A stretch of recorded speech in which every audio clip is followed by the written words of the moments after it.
राज्य की गठबंधन सरकार को लेकर बड़ा बयान दिया है। पलामू में जी मीडिया के साथ बातचीत में उन्होंने कहा, राज्य में पूर्ण बहुमत की सरकार है, लेकिन जेएमएम और बीजेपी के वरिष्ठ नेताओं के बीच जिस तरह मुलाकातें हो रही हैं, वो जेएमएम कांग्रेस सरकार के लिए शुभ संकेत नहीं है। उन्होंने ये भी कहा कि नगर निकाय चुनाव के बाद झारखंड में नई सरकार बन सकती है।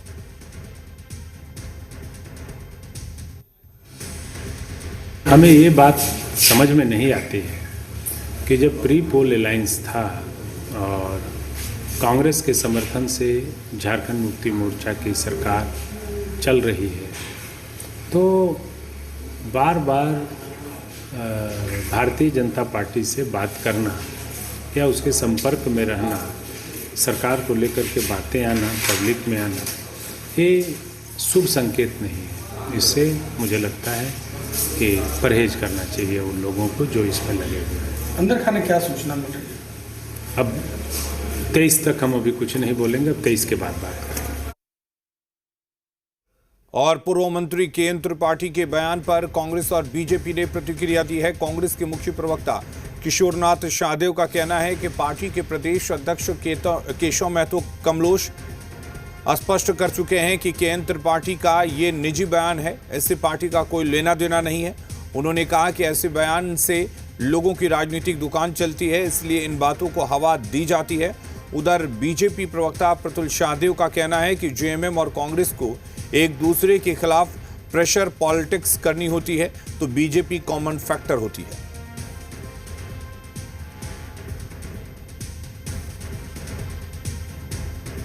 देखिए, जेएमएम और कांग्रेस को जब भी एक दूसरे पे प्रेशर पॉलिटिक्स करना होता है तो सिर्फ बीजेपी ही कॉमन फैक्टर होता है। जेएमएम को भी बीजेपी का डर दिखाती है कांग्रेस, और कांग्रेस को भी जेएमएम बीजेपी का डर दिखाती है। लेकिन जिस तरीके से कांग्रेस को ह्यूमिलिएट करती है जेएमएम, उसके बाद भी ये सत्ता में मान मर्यादा सब कुछ तोड़ दिया है साहब। और एक चीज़ तो स्पष्ट है कि साहब, हमारे और जेएमएम के बीच में जो बात केएन त्रिपाठी कह रहे हैं, बिल्कुल दूर दूर तक संभव नहीं है। हम नदी के दो किनारे नहीं, हम समुद्र के दो किनारे हैं। अगर विचारधारा की बात कीजिए, एक दूसरे को जब देख नहीं पाएंगे तो साथ आना तो बहुत दूर की कौड़ी है।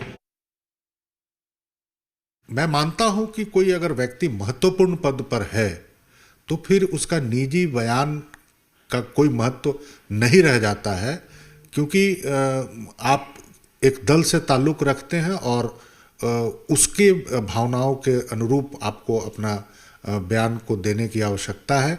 कहीं ना कहीं पार्टी इस बयान से इत्तेफाक नहीं रखती है। देखिए, इस बयान को बड़ा बयान नहीं माना जाना चाहिए, क्योंकि नगर निकाय का चुनाव है और हम जहाँ जहाँ चुनाव हम लोग लड़ रहे हैं, कांग्रेस भी लड़ रही है, तो एक प्रतिद्वंदिता दिखती है, लेकिन चुनाव तक ही दिखेगी। इसलिए इस तरह की तल्ख टिप्पणियाँ, और मैं समझता हूँ पलामू जिले से बिलोंग करते हैं और माननीय पूर्व मंत्री जी की सुपुत्री भी वहाँ से चुनाव लड़ रही हैं, तो वोटों का ध्रुवीकरण करने के लिहाज से इस तरह के बयानबाजी हो रही है। और कामरान हमारे साथ जुड़े हुए इस खबर पर ज्यादा जानकारी के लिए। कामरान, किस तरह से देखा जाए केएन त्रिपाठी के इस बयान को, क्योंकि इनकी पार्टी ने इनके बयान से पल्ला झाड़ लिया और वहीं जेएमएम की तरफ से कहा जा रहा है कि जो निकाय चुनाव हो रहे हैं उसको देखते हुए वोटों के ध्रुवीकरण को लेकर इस तरह के बयान दिए जा रहे हैं। देखिए, सीधे तौर पर निकाय चुनाव को लेकर सियासी बिसात बीत चुकी है और भले ही दलीय आधार पर चुनाव नहीं हो रहे हों, लेकिन तमाम राजनीतिक दल चुनावी मैदान में हैं और ऐसे में वोटों का ध्रुवीकरण किस तरीके से किया जाए, इस लिहाज से भी काम हो रहा है। हालांकि पूर्व मंत्री केएन त्रिपाठी का जो बयान है, वो पहले लगातार जिस तरीके से चर्चा होती रही है, उस चर्चा को बल देता है ये बयान, क्योंकि एक बड़ा बयान माना जा रहा है इसे, क्योंकि पहले इस बात को लेकर लगातार बातें उठती रही हैं कि कहीं ना कहीं आने वाले वक्त में सत्ता परिवर्तन हो सकता है, कुछ नई चीजें देखने को मिल सकती है। हालांकि झारखंड मुक्ति मोर्चा ने इस बयान को राजनीतिक बयान बताते हुए कहा कि वोटों के ध्रुवीकरण के लिए ऐसी कोशिश की गई है और कांग्रेस और जेएमएम में तमाम चीजें ठीक है। हालांकि कांग्रेस इस बयान से पल्ला झाड़ती हुई नजर आ रही है। बीजेपी ने भी सीधे तौर पर यह कहा है कि दोनों को जब प्रेशर पॉलिटिक्स करनी होती है तो ऐसे बयान दिए जाते हैं, लेकिन विचारधारा के मामले में जेएमएम और बीजेपी एक अलग अलग किनारे हैं समंदर के, तो सीधे तौर पर ये संभावनाएं नजर नहीं आती। तो हम कह सकते हैं कि जिस तरीके से बयान दिया गया है, उस बयान के बाद सियासी बयानबाजी भी लगातार जारी। जी कामरान, राजनीति में कुछ भी असंभव नहीं है, ये तो कहा जाता है। कांग्रेस अपने बयान दे रही है, केंद्र पार्टी के बयान से पल्ला झाड़ लिया, जेएमएम का अपना तर्क है, लेकिन इन सबके बावजूद चूंकि निकाय चुनाव हो रहे हैं, दलगत चुनाव नहीं है, दलीय आधार पर चुनाव नहीं हो रहे हैं, क्या चर्चा है इस बयान को लेकर? क्या वाकई इस तरह के बयानों की चर्चा किसी तरह से राजनीतिक गलियारों में है? देखिए, बयान तो सीधे तौर पर बयान है और भले ही कांग्रेस उसे पल्ला झाड़ती हुई नजर आए, लेकिन केंद्र पार्टी एक कद्दावर नेता झारखंड के रहे हैं और ऐसे में उन्होंने इस चीज को उठाया है जिस चीज से चर्चा लगातार होती रही है।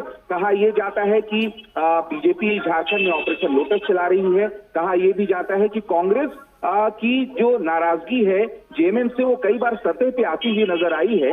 ये भी कहा गया है कि झारखंड में सरकार जो है वो कांग्रेस के मंत्रियों की नहीं सुनते और मंत्री जो है विधायकों की नहीं सुनते। तो कई चीजें हैं, नाराजगी की बात सामने आई है और ऐसे में ये बयान कहीं ना कहीं राजनीतिक गलियारे में एक बार फिर सियासी बयानबाजी तेज हो चुकी है। तमाम जो लोग हैं वो सीधे तौर पर इस चीज से इनकार नहीं कर रहे हैं, क्योंकि भारतीय जनता पार्टी और कांग्रेस और जेएमएम भले कुछ भी कह लें, लेकिन संभावनाएं हमेशा जिंदा रहती हैं। अब देखना है कि उस बयान का सियासी मतलब क्या है, लेकिन फिलहाल इस बयान से तमाम लोग किनारा करते हुए नजर आ रहे हैं। कामरान, एक सवाल और ये कि हाल के दिनों में जिस तरह से कांग्रेस के कुछ विधायक आला कमान के पास पहुंचे थे अपने मंत्रियों की शिकायत लेकर, और उसके बाद मंत्रियों को तलब भी किया गया था आला कमान की तरफ से, ये तो दर्शाता है कि कांग्रेस में आपसी कलह है।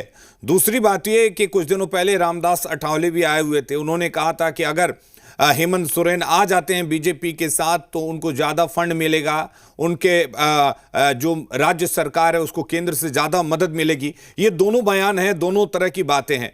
क्या किस तरह से देखा जाए, क्या ये जो केंद्र पार्टी का बयान है वो कांग्रेस के आपसी कलह का बयान है, या रामदास अठावले का जो वो बयान था वो इशारा कर रहा है कि हाँ वाकई नजदीकियां बढ़ रही हैं? देखिए, कांग्रेस के अंदर जो चीजें अभी उत्पन्न हुई है बीते 1-1.5 सालों से, इस चीज से इनकार नहीं किया जा सकता कि कांग्रेस के अंदर जो आपसी खिंचाव है वो सतह पर आ चुकी है, एक दूसरे के खिलाफ बयानबाजी होती है। और अभी हाल के दिनों में जब केंद्रीय मंत्री रामदास अठावले यहाँ पहुंचे थे तो उन्होंने जिस तरीके से बयान दिया था, क्योंकि हमेशा से झारखंड इस मुद्दे को उठाता रहा है कि झारखंड के साथ केंद्र सरकार दोहरा व्यवहार करती है और केंद्र सरकार सीधे तौर पर झारखंड को किसी तरीके से कोई मदद नहीं करती है। तो एक संभावनाएं ये भी बन जाती है कि अगर झारखंड का विकास करना है तो शायद केंद्र के साथ अगर हाथ मिला लिया जाए, ऐसा राजनीतिक जानकार मानते हैं ये चीजें हो सकती है। लेकिन बीते दिनों अगर राजनीतिक उठापटक की बात करें झारखंड में, जब लोकसभा चुनाव चल रहे थे तो हेमंत सोरेन को ईडी ने गिरफ्तार किया था, वो जेल गए थे, उन्हें मुख्यमंत्री का पद छोड़ना भी पड़ा था। तो उस दौरान एक पोस्टर जो है वो काफी ज्यादा चर्चा में रहा था कि हेमंत झुकेगा नहीं, यानी किसी भी तरीके से वो केंद्र सरकार के सामने हाथ अपने आप को झुकते हुए नहीं देखना चाहते हैं। इस तरीके से बयान लगातार होती रही थी, पोस्टरबाजी भी की गई थी। लेकिन संभावनाएं यकीनन अगर पॉलिटिकल एक्सपर्ट्स की माने तो संभावनाएं हैं, क्योंकि झारखंड के बेहतरी के लिए हो सकता है कि ऐसा कदम उठाया जा सके, लेकिन सीधे तौर पर इन तमाम बयानों को सत्ताधारी दल हमेशा से खारिज करते हुए नजर आए हैं और आगे भी इसी तरीके से बयानबाजी देखने को मिल सकती है। चलिए, बहुत शुक्रिया कामरान आपका तमाम जानकारी देने के लिए। बीजेपी ने कानून व्यवस्था